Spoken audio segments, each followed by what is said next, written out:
咁我就覺得 Carson 係一個比較 funny 嘅老師嚟嘅。上堂都會講下爛嘅，即係雖然都真係幾難下，冇人俾反應，但係都叫個人係真係好瞓嘅。佢就會比較同學生會 close 咯。好有 heart 啦，好識鼓舞學生繼續堅持落去嘅老師。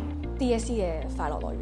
我覺得 Carson 係一個俾我教咗1.5倍速之後，啲粗口每一個音字都仲係拖得好長嘅人。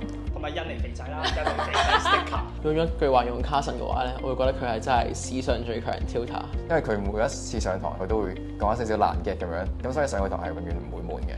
針對一個問題咧，佢可以諗到好多唔同 explanation 俾你。針對一個你諗唔明嘅嘢，佢係會全方面由唔同嘅角度去攻擊嗰個困難之處。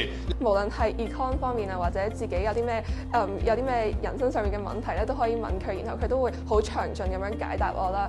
喺課堂入面，佢都會去穿插一啲嘅笑話咧，去令到大家咧係吸收 econ 嘅同時都唔會咁悶嘅。每一堂就係 marking scheme 框架、答題框架，全部就係完全為咗考試而應嘅。係一句字就係層次咯。OK。